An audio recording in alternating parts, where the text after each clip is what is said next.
Fox News alert, Hunter Biden will face questions under oath on Capitol Hill today in Republicans' impeachment inquiry into the president. The first son said in a recent interview that he was maintaining his sobriety ahead of the election because, quote, I have something much bigger than even myself at stake.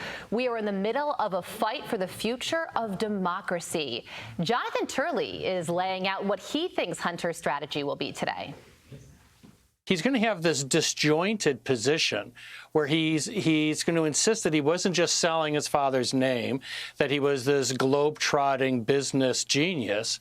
And at the same time, when he gets into trouble, he's likely to go back to that argument that, well, during that period, I was effectively a blacked out junkie. I was addicted to drugs, and I can't remember much of it. Those two narratives collide. I think Turley's right. He's going to want to have it both ways. South Carolina Congresswoman Nancy Mace sits on the House Oversight Committee. We'll question Hunter behind closed doors this morning, and the Congresswoman joins us now. What is your first question for the first son? Well, the first thing I'm going to do, I'm going to sit in there and I'm going to see how many times Hunter Biden perjures himself, because there's no way he's going to get through 8 hours, and he's going to have 8 hours of testimony today and not perjure himself. I am very interested in Russiagate, but from the left side, because we know that Hunter Biden, Joe Biden, the Biden family, including Jim Biden, that they were all bought and paid for by Russia and Russian oligarchs. And I don't know a single father, a single parent that sits on as many business meetings for their son as Joe Biden has. And I would like to know the content of those meetings, those dinners, those over 80 times that Hunter Biden and his business associates visited the White House to see Joe Biden. What was the content of those conversations? What did Joe Biden mean to his son and his son's business partners when he said, be good to my boy, right? And so we have a lot of questions. There'll be hundreds of questions asked today. And we'll see if he pleads the fifth or answers them directly.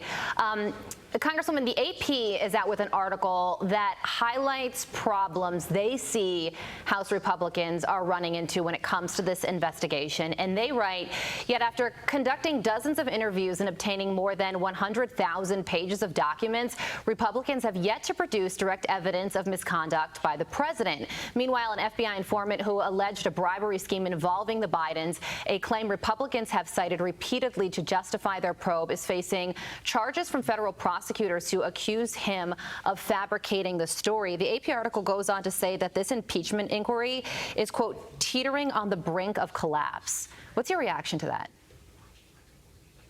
Well, number one, when that 1023 form was coming through, I very vividly recall the FBI saying their own witness, who they paid six-figure sums to, was trustworthy and credible. I very vividly remember Jamie Raskin coming out of a meeting with the FBI saying the witness was credible and trustworthy. So there are a lot of people to distrust in this thing. The second thing that I want to say is that we have a ton of evidence. There are over 29,000 emails between Joe Biden and Hunter Biden and Jim Biden and their business partners. There are over 80 meetings at the White House with Joe Biden. There are dinners, there are phone calls where Joe Biden was involved in selling the brand that the Biden family made millions on. And not only that, the millions that they made were from communist China, were from Russian oligarchs, from people who are not the friends of the United States, Ukraine and Romania as well. And so the evidence is everywhere, but the left, with the help of aid of the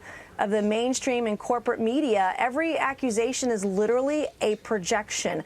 The Russiagate is the left, is the Biden family literally being paid millions by Russia. I mean, you can't make this stuff up. It's there, it's real, and it's accurate.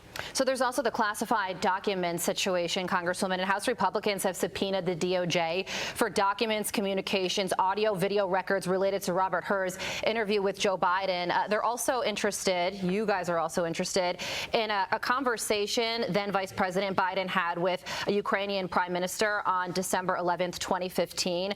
What are Republicans trying to establish here? Well, we want to show where Joe Biden, where he was, what his position was, and also it has to do with the corruption in the Biden family, because we know that Joe Biden's family was paid off by Burisma and other Ukrainian executives, et cetera.